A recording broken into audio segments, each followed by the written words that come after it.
Hola, buenos días. Yo soy María Algarra, soy cardióloga del Hospital Universitario, Complejo Hospitalario de Granada, y entonces esta mañana quería hablaros de los factores de riesgo cardiovascular que realmente pues están suponiendo una epidemia al final del siglo XX y sobre todo de cara al siglo XXI.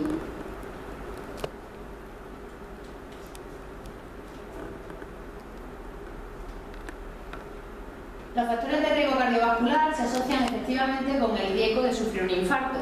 Aquí presento unas cuantas situaciones que a todos nos suenan familiares, como cosas que no deben de ser muy sanas a la hora de proteger nuestro corazón. Tenemos un grupo de personas que están pues, francamente obesas, son mujeres jóvenes.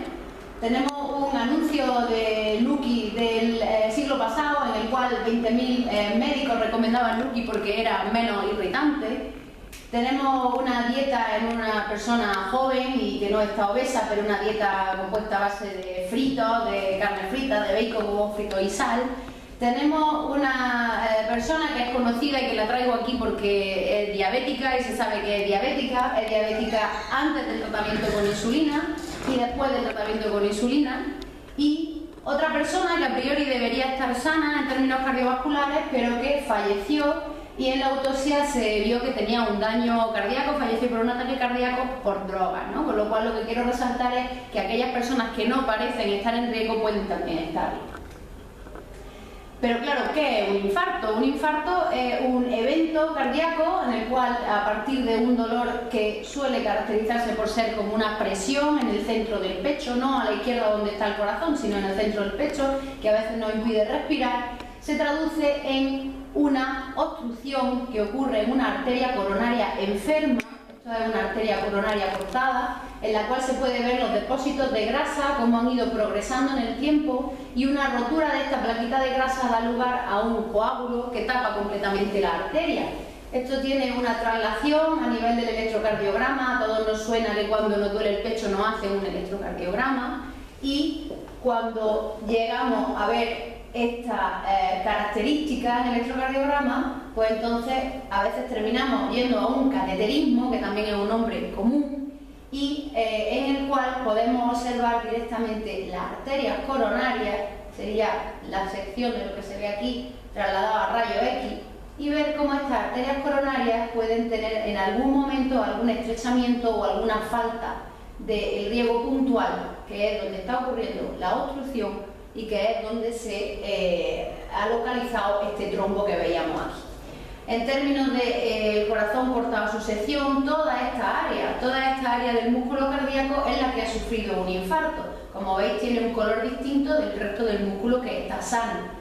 Esto es una situación aguda, emergente y muy peligrosa, porque de este electrocardiograma con el infarto se puede degenerar en una fibrilación ventricular, que sabéis que es una arritmia que lo mata aún en segundos, o de forma más larvada, en la primera semana después del infarto, roturas cardíacas en distintas localizaciones también pueden dar lugar a eventos fatales. Por lo tanto, ¿es tan grave sufrir un infarto? Bueno, aquí vemos la mortalidad del infarto agudo. La mortalidad del infarto agudo se relaciona con la edad a la que ese infarto tiene lugar. Va aumentando progresivamente hasta los 80 años, donde la mortalidad se sitúa en torno a 1 de cada 3 pacientes. Es característicamente mayor en las mujeres que en el hombre, pero no es despreciable que el ascenso es para los dos géneros a lo largo de la edad. La distribución de la mortalidad por cardiopatía isquémica, o sea, por infarto, pues en relación al mapa mundi, como veis, se aglutina en torno a estos colores más oscuros, que son Rusia y el Oriente Medio, Egipto y otras regiones tienen una incidencia de mortalidad algo menor, ¿no? España y algunos países de Europa pues habían conseguido bajar esa mortalidad, como ahora veremos, gracias a ciertas medidas. Tenemos unos registros de lo que pasa con los infartos en España, el registro CMVD y el registro Recalcar, en el cual a partir de la mortalidad de los infartos, que se calcula en una media de 7,3, se evalúan las diferencias regionales y por comunidades autónomas. Las comunidades autónomas que están por debajo de la media pues son mayoría, sin embargo quizás no son la mayoría de la población, porque las que están por encima de la media son regiones tan pobladas como Andalucía, Murcia, la Comunidad Valenciana, la cornisa cantábrica y Extremadura. Aquí tenemos registros otra vez de las diferencias entre las comunidades autónomas y aquellas que han utilizado un método para intentar bajar estas tasas, que es el código infarto. Son unos planes por los cuales se intenta agilizar y actuar en el menor tiempo posible ante un infarto de miocardio, lo cual redunda en un beneficio en términos de supervivencia. Perdón. Ya sabemos lo que es un infarto de miocardio. Vamos a hablar entonces de los factores de riesgo cardiovascular. Hay dos tipos de factores de riesgo, aquellos que no son modificables y en los cuales yo creo que no hay que extenderse demasiado, puesto que lo que no tiene solución no es un problema. No podemos modificar la edad que vamos cumpliendo, no podemos ser, aunque lo pretendamos, el sexo es con el que venimos marcados por hormonas y nuestros padres pues no podemos renegar de ello. Por lo tanto, vamos a hacer hincapié en qué cosas sí dependen de nuestra forma de vida para poder cambiar.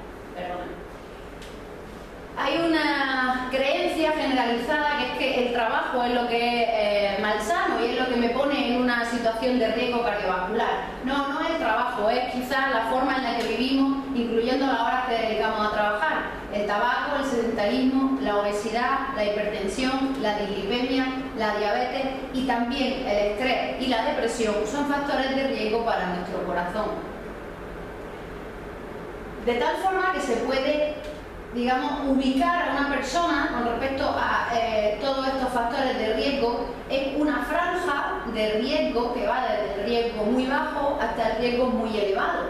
Y en función de si fuma y cuánto fuma, su sexo, su peso, su actividad física, tanto en el trabajo como actividades deportivas, los antecedentes familiares, las cifras de presión arterial sistólica, las cifras de glucemia, glucosa o de azúcar en sangre y las cifras del colesterol, pues nos van poniendo, como digo, ante un panel en el cual nuestro riesgo puede ir aumentando y por lo tanto sería conveniente ir saltando hacia abajo para proteger nuestro corazón.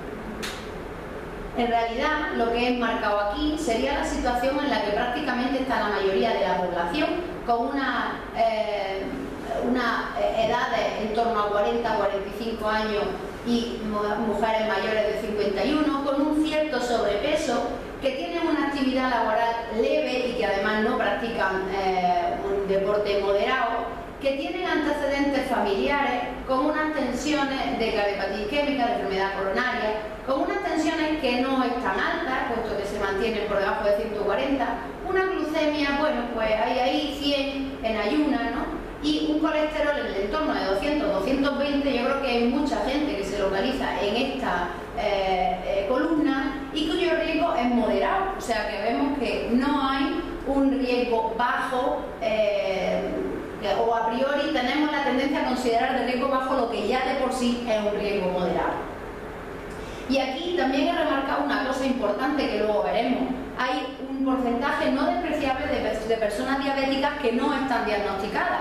Y la diabetes no tratada, o sea, evidentemente aquella que todavía no ha sido diagnosticada, le coloca a uno inmediatamente en el extremo del riesgo porque ya tienen un riesgo muy alto. En términos pues más científicos, en realidad nosotros lo que manejamos son tablas de riesgo que incluye una gráfica para mujeres, otras para varones, separadas entre no fumadoras y fumadoras, separadas también por cuadros de edad y con respecto a las presiones sistólicas y a las cifras de colesterol.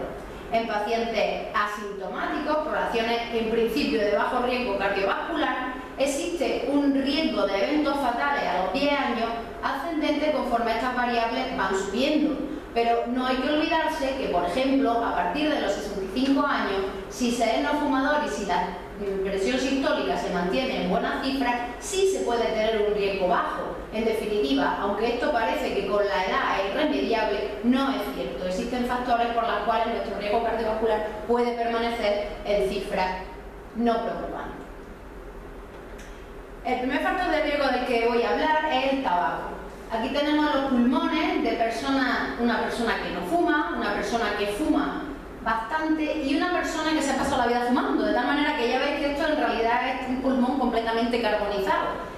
Aunque no lo pretendía, pero la imagen me parece significativa. Este es un tamaño normal del corazón con respecto a los pulmones.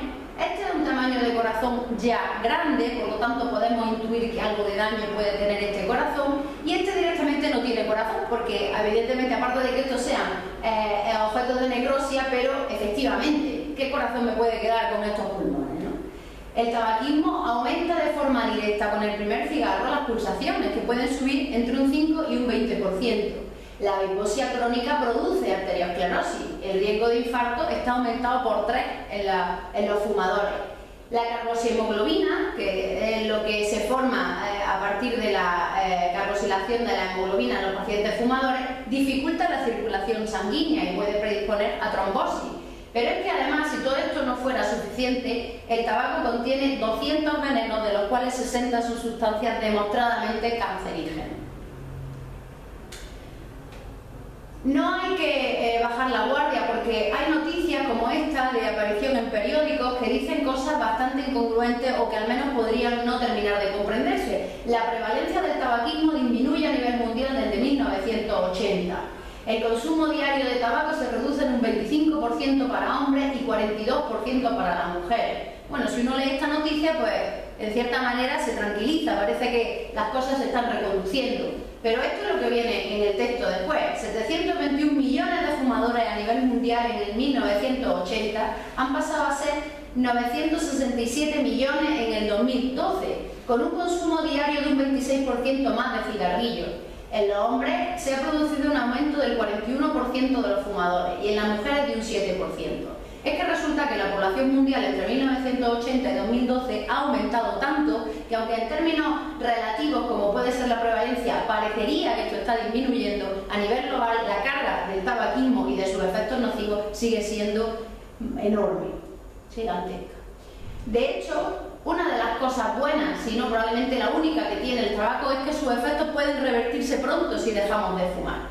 En esta diapositiva hay un mensaje de la ciudad de Buenos Aires, pero que traigo a colación porque esto es un problema, como hemos visto, mundial, en el cual se dice que en 20 minutos empieza a bajar la presión, en 20 minutos después de dejar de fumar, empieza a bajar la presión arterial y las pulsaciones que veíamos que subían. A las 8 horas el oxígeno en los pulmones es mejor, a las 48 horas, y esto es lo que la gente antes nota, empieza a tener otra vez sentido del gusto y del olfato. El fumador empedernido no tiene sabor en las comidas y no huele apenas. En 72 horas la función respiratoria se ha normalizado. En un plazo más prolongado, pero todavía en un corto plazo, en 6 meses bajan los catarros, los resfriados, la bronquitis. En un año el riesgo de infarto se ha reducido hasta la mitad. Y fijaos, en 4 años el riesgo de padecer enfermedades del corazón se iguala con la de los fumadores, con lo cual el daño al corazón estaría completamente revertido. Para el pulmón tarda un poco más, tardan 10 años en igualarse el riesgo de padecer cáncer de pulmón con aquellas personas que no han fumado. Otro factor de riesgo que creo que también debemos de tener muy presente, porque está en nuestra sociedad y bastante normalizado, más que el tabaco, pues es el sobrepeso y la obesidad. Existen 2,8 millones de muertes anuales a nivel mundial por sobrepeso y obesidad. La prevalencia entre 1980 y el 2008 se ha duplicado y existen 205 millones de hombres por debajo de 20 años que tienen sobrepeso y 297 millones de mujeres menores de 20 años que tienen sobrepeso o obesidad. O sea, fijaros las tasas en gente tan joven. Se ha visto, y esta diapositiva es lo que viene a referir, que no es un problema de clases económicas más bajas, es un problema que afecta a todos los estratos económicos. Desde 1990 a 2015, el ascenso de las tasas de obesidad y sobrepeso ha sido generalizado. La única que quizás lo ha frenado o algo más son aquellas clases con un nivel socioeconómico más alto, pero no nos llevemos a engaño, la curva es ascendente para todos. Y esta es la distribución de la obesidad y el sobrepeso a nivel mundial. Argentina, Chile, toda Norteamérica, Canadá, Egipto, Libia, Australia, Sudáfrica y España, entre otras de Europa y de Oriente Próximo, tienen unas tasas altísimas de sobrepeso, con una prevalencia muy superior al 60% de sobrepeso, o sea, más población con sobrepeso que con normopeso. ¿Y cómo se mide esto del sobrepeso y la obesidad? Hay una fórmula que es el índice de masa corporal. En realidad esto se sabe desde siempre. Estar equilibrado significa pues tener más o menos la altura el peso que le correspondería a la altura de uno, lo que se llama la envergadura quizá, ¿no? Hay una fórmula, como digo, que es peso partido por la altura metro al cuadrado, y con respecto a ese número nos colocamos de nuevo en una tabla que nos ponen en un riesgo, en un perfil de riesgo. Por debajo de 18 de índice de masa corporal estamos en lo que se conoce como delgadez. Entre el 18 y el 25 estamos en esta franja verde. Esta franja es de normopeso, en la cual evidentemente estamos más o menos protegidos de este factor de riesgo. Existe esta franja amarilla, donde lamentablemente ya se sabe que estamos muchos de los adultos de nuestra población, pero también los niños, lo cual es realmente terrorífico, de sobrepeso, y luego a partir de los 30 de obesidad franca, ¿no? Esto, como veis, pues tiene que ver con la altura y con el peso, ¿no? Como hemos dicho. Y lo que traigo aquí a colación es ¿a quién me parezco yo? Tenemos la sensación de que nuestra sociedad se es bastante tolerante con el tema del peso, y que el concepto de normopeso para nosotros sería la delgadez franca, cuando en realidad más bien nuestro canon de lo que es una persona saludable y con poco riesgo pertenece ya a la franja del sobrepeso, ¿no? Yo creo que debemos de mirarnos al espejo y decir, a ver, nuestra silueta a cuál se parece más, ¿no? Y es que la obesidad es mala, pero es mala para muchas cosas. Es mala porque se asocia con la hipertensión, se asocia con la aparición de diabetes, se asocia con la apnea del sueño, se asocia con la insuficiencia renal, se asocia con la enfermedad coronaria, pero también con manifestaciones más severas como puede ser el fallo cardíaco y la muerte súbita, ¿no? Por lo tanto, este lindo niño en realidad nos tiene que hacer ponernos los pelos de punta, ¿no? Porque el lindo niño puede convertirse en un adulto bastante enfermo. Esto no tiene mucho truco, en realidad se trata del equilibrio entre aquello que como, las calorías que ingiero y las calorías que quemo, ¿no? Aquí tenemos una tabla en la cual nos viene a decir las calorías que quemamos por cada 30 minutos de esta actividad física. Estar vivo y en reposo ya quema, no quema mucho, pero quema algo. Podemos ver las distintas actividades físicas y qué es lo que va quemando. Caminar solo, que se considera la actividad física que puede hacer todo el mundo y que es una de las más saludables, pues por 30 minutos de caminata se queman 110 calorías. Y esta que pongo aquí es el yoga, el estupendo yoga que puede ser apto para todas edades y condiciones físicas, y que fijaos la cantidad de calorías por 30 minutos que quema, con lo cual el yoga es una de las actividades quizás pues, que hay que promocionar más y más aptas para todos los públicos, como digo.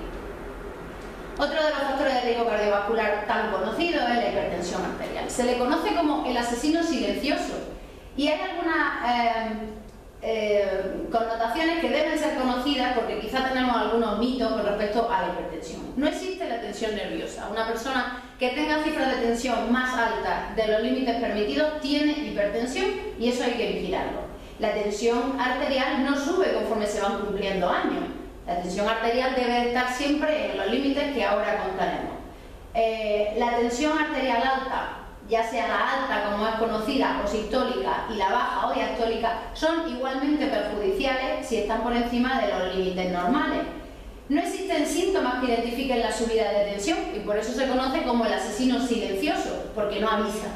El 90% de los hipertensos no deben buscar el tres pies al gato, son hipertensos sin más, y no hay causas identificables que se puedan tratar para quitar esa hipertensión arterial. Y lo que sí se sabe es que a la larga el efecto deleterio de la tensión tiene lugar en muchas localizaciones, lo que se llaman órganos diana, como son el cerebro, el corazón, el riñón y la retina. En un estudio Predimer que se hace en el 2011 en la Comunidad de Madrid se observa la prevalencia de la hipertensión arterial total, conocida y desconocida, por los grupos de edad y sexo. Vemos que, tomando grupos de edades de entre los 30 a los 75 años, separándolo por sexo, la prevalencia está en un 35,1% para hombres, en total en todas las edades, 24% tienen hipertensión. Las cifras de tensión media estarían para los hombres en torno a unos 142 y en torno a unos 80. O sea que realmente la sistólica sí que está por encima de las cifras normales. Y con la diastólica, pues menos alta con respecto a la sistólica. Pero es que resulta que la hipertensión se relaciona con otros factores de riesgo cardiovascular, por lo tanto su efecto nocivo se potencia. De hecho, en mujeres se relaciona hasta en un 56% con obesidad abdominal, un 44% con cifras altas de colesterol, también un 37% en hombres, que es bastante alto. Y sobre todo, mirad esto, con las cifras muy altas de sedentarismo, en torno a un 55%. Y es que se ha visto que hacer algún tipo de actividad física reduce la tensión arterial y nos permite reducir la cantidad de pastillas que realmente los hipertensos suelen tomar. Otro factor de riesgo es la dislipemia, la hipercolesterolemia o la hiperlipemia. Existe la falsa creencia de pensar que realmente los depósitos grasos solo ocurren en edades avanzadas, pero no es cierto. Lo que se ha visto es que las estrías grasas que se depositan en las arterias ocurren ya a la edad de 2 años. De tal manera que en la primera década existe esta estría grasa, que se llama este depósito ligero de grasa, que desde los 30 años ya puede considerarse una lesión intermedia. Esta es la arteria que veíamos antes y cómo se ha ido depositando la grasa. Esta es la placa consolidada de ateroma, todo esto es grasa, material lipídico, recubierto de una placa fibrosa, de una cápsula fibrosa. A partir de los 40 años es cuando ya empiezan a observarse estas placas que dan síntomas, empiezan a aparecer síntomas como angina de pecho y fijaos a qué edad tan temprana, insisto, porque hablamos de los 40 años, esta cápsula fibrosa puede romperse, formar un trombo y degenerar en ese infarto que antes veíamos. ¿Qué población estaría en riesgo? La población en riesgo de que estos depósitos de grasa se vayan consolidando en las arterias es aquella con una historia familiar de dislipemia o de cardiopatía precoz por debajo de los 60 años, infartos en padres, abuelos, hermanos, que presenten diabetes, que tengan insuficiencia renal o hepática, que tengan otras alteraciones metabólicas y esos millones de personas que veíamos muy jóvenes pero ya obesos. Hay dos colesteroles que se conocen, que el LDL es el que se deposita y por eso lo llamamos colesterol malo, y el HDL, que es aquel que va en retirada de la arteria y que por eso es bueno. Este colesterol es el HDL y cuanto más alto, pues mejor. Estos son tablas terroríficas en las cuales pues, uno puede ver todo lo que consume al día y lo que debe consumirse sin problemas, se permiten todos los días, algunos que hay que limitar 2 o 3 veces por semana y algunos que deberían olvidarse en la dieta habitual y solo tomarlos de forma excepcional. Son estos los más importantes y por eso los subrayo aquí. Pues los conocemos, aunque a veces no nos queremos acordar: la bollería, los croissants, las magdalenas, los donuts, las patatas fritas, los cacahuetes, la leche entera, las cremas, los quesos duros y cremosos, los embutidos, las hamburguesas, las mantequillas, los chocolates, los pasteles, las bebidas ligeras azucaradas, las sopas de sobre o de lata y las salsas con mantequilla, margarina, huevo, grasas de cerdo. Todo eso deberíamos de tomar, fijaos, solo excepcionalmente.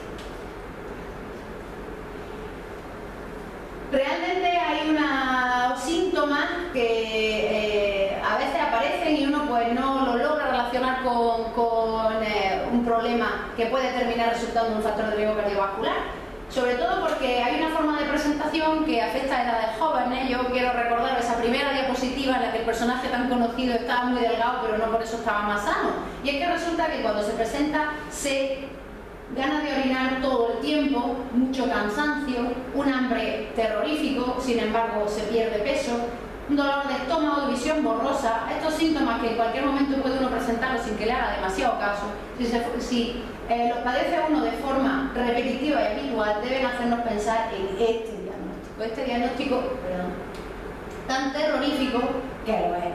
El diagnóstico de diabetes tiene dos presentaciones, una en esa presentación que ocurre en individuos jóvenes que suelen tener estos síntomas más evidentes, más llamativos, que son gente delgada, efectivamente, que están perdiendo peso, y eso es por el déficit de insulina, porque en el tipo 1 de diabetes, que es la diabetes precoz, que ocurría en niños, en adultos jóvenes, hay un déficit de la secreción de insulina en el páncreas, pero realmente esta diabetes tipo 2 es en la que se acumula el 95% de la diabetes. El cuerpo produce poca insulina, o lo que es más habitual, el cuerpo impide adecuadamente el funcionamiento adecuado de la insulina. Eso ocurre en adultos mayores con sobrepeso, por lo tanto, evidentemente, esta es la diabetes más frecuente. Y se trata de otra forma. Esto es una prevalencia estimada de la diabetes en el 2025. Realmente todos los mapas que os he presentado son bastante superponibles. Efectivamente, donde más abundan los factores de riesgo, pues peor será la enfermedad cardiovascular, y además se asocian con los factores de riesgo, ¿no? Por lo tanto, aquí vemos que es un mapa bastante parecido a los anteriores, con especial hincapié en que hay algunas etnias que tienen una prevalencia mayor de diabetes, como pueden ser los mexicanos, los centroamericanos, los brasileños y los ciudadanos de Arabia Saudí. En fin, se ha visto que ciertas etnias tienen predisposición a la diabetes. Estos estarían por encima de un 20% de diabetes, 2 de cada 10 personas, lo cual es una barbaridad, pero no debemos despreciar que nosotros nos encontraríamos en torno a una prevalencia entre un 8 y un 10% de diabetes en nuestra población. No todo es diabetes, hay diagnósticos que son prediabetes y que se trata de identificar las cifras de glucemia en ayunas y después de una sobrecarga con 75 gramos de glucosa. La respuesta del cuerpo a estas situaciones y el numerito de glucemia que tengamos nos catalogará como personas normales cuando la glucemia en ayunas está por debajo de 100 y después de los 75 gramos de glucosa por debajo de 140. Esta situación naranja, que es prediabética, una intolerancia a la glucemia basal o glucemia basal alterada o intolerancia a la glucosa después de esta sobrecarga, o ya una cifra mayores de 126 y 200 que nos colocarían del extremo de la diabetes. Hay varias diabetes, cada vez se conocen más de ellas, el tipo 1 y el tipo 2 en las que ya he presentado. Hay otras diabetes un poco más larvadas y que tienen características de tener anticuerpos de serie de diabetes autoinmunes y con una diferente respuesta en cuanto a las necesidades de insulina y a la resistencia de insulina. En definitiva, lo que quiero traer a colación es que la diabetes es un diagnóstico importante y que además no todas las diabetes son iguales. En cuanto a la diabetes y la enfermedad cardiovascular, como ya comentaba, el 95% se debe a diabéticos tipo 2. La modificación en los estilos de vida podía retrasar la diabetes en el 50% de los pacientes prediabéticos, y esto es fundamental. Se relaciona con la enfermedad micro y macrovascular por inflamación y daño arterial crónico a nivel cardíaco, cerebral, renal y retiniano. Y la cardiopatía isquémica es más severa y de peor pronóstico en los diabéticos que en aquellos que no lo son. Como vemos en esta diapositiva, las muertes y los ingresos por enfermedad cardiovascular en los diabéticos es mucho más alta que en los pacientes no diabéticos. Pero quizá esto sea el espectro final, la presentación clínica final de esta pirámide. Desde el riesgo alto de diabetes hasta que la diabetes se inicia, va progresando y termina un estadio final, tenemos toda una sucesión de tiempo en el cual podríamos intentar frenar esta progresión. La severidad de la diabetes, por lo tanto, no es lo mismo en una persona prediabética que en una persona con diabetes consolidada, y van apareciendo complicaciones macro y microvasculares con respecto conforme la enfermedad va avanzando durante décadas. Pero hay una cosa preocupante una vez más, y es el porcentaje de pacientes que no tienen el diagnóstico de diabetes porque no se conoce, no porque no la padezcan, ¿no? Y entonces esto es importantísimo porque son grupos de muy alto riesgo que el problema es que ni siquiera lo saben. Todo este espectro de factores de riesgo lo que componen es la entidad que se conoce con el nombre de síndrome metabólico. El síndrome metabólico pues, es una situación en la cual se dan 3 de estos 5 componentes: la obesidad, la grasa elevada en sangre, el colesterol bueno reducido, la presión arterial alta o la glucemia elevada. Y la prevalencia del síndrome metabólico, pues como veis, va aumentando a lo largo de los años, y en el 2025 mirad las cotas que toma, ¿no? Sobre todo en localizaciones como el sudeste asiático y América, ¿no? Tenemos una prevalencia de un 70-80% estimada, lo cual es altísimo. He dejado para el final esto que no es menos importante, pero yo creo que debe tenerse en un segundo, o debe tomarse en serio un poco. Bueno, sí, debe tomarse en serio, pero lo que quiero decir es que le achacamos, como he dicho, al trabajo, al estrés, muchos efectos deleterios sin acordarnos de que nuestra forma de vivir es lo fundamental. De todas maneras, se ha comprobado que la depresión diagnosticada, es un factor de riesgo para un peor pronóstico en cuanto a la evolución de los pacientes con infarto. Se sabe que tanto en la angina de pecho estable como en los infartos, la depresión puede aumentar el riesgo entre un 2,2 y un 5% de sufrir eventos letales a corto plazo. Y es que la depresión, o digamos las actitudes negativas, pues pueden favorecer esta forma de tomarse la enfermedad que no es beneficiosa. Puede ser una forma escéptica o negativa de tomarse el tratamiento, incluso pues no tomarse el tratamiento en absoluto porque tengamos una falta de adherencia. El aislamiento social no invita a hacer actividades al aire libre o a tener comportamientos beneficiosos en términos emocionales, favorece el tabaquismo y, en definitiva, pues impediría que pudiéramos hacer una vida cardiosaludable. El coste de la enfermedad cardiovascular es una de las entidades que se está teniendo en cuenta, porque fijaros, el precio de la atención de estas patologías, y estas son noticias que afectan a España, aumentará casi un 50% en el 2020, con un coste directo de su atención sanitaria de 6.000 millones de euros y causará de 130.000 muertes al año en este año en nuestro país, ¿no? No es despreciable no solo el gasto farmacéutico, el gasto en ingresos, el gasto en invalidez, el gasto en dependencia de pacientes que realmente tienen enfermedades cardiovasculares ya terminales. Para que nos quede claro, los objetivos terapéuticos sería tener una tensión arterial por debajo de 14,9, un LDL, colesterol malo, por debajo de 130 para la población en general. Si hay más factores de riesgo, ya vemos que es frecuente que estén asociados por debajo de 100, y ya si se ha padecido infarto, anginas de pecho, en fin, se tiene una cardiopatía establecida por debajo de 70. Se recomienda el ejercicio moderado 3 veces en semana y, desde luego, pues estar en un peso adecuado a la altura, independientemente de la edad. Remarco esto porque también tendemos a entender que con la edad se engorda. Bueno, no todo el mundo engorda con la edad y, desde luego, no es sano engordar con la edad. De tal forma que cuando nos metemos en internet y buscamos dietas, hay dietas de todo, de la luna, de la zona, de la piña, la alcachofa, de la avena, del té verde, la dieta Duncan, que no puedes comer esto, que esto es innegociable, que proteínas con pescado no, pero con verduras sí, en fin, un lío. Y yo creo que no hay que llegar ni a comer algas, ni a comer rábano negro, ni a comer el sésamo que come la gente que vive muchos años, pero que desde luego nos toca un poco y están muy lejos, ¿no? Lo que hay que hacer es simplemente, y solo eso, pues entender que hay que empezar a vivir más saludable, porque hay que hacerlo porque se sentirá uno feliz, pero también hay que sentirse feliz para poder hacerlo. Hay que ser una persona que tenga una sensación de que está satisfecha con su vida, ser alegre siempre y positivo, ¿no? Y así es la forma mejor de empezar a cuidar de nuestro corazón, creyendo y confiando en que esto nos va a dar beneficio.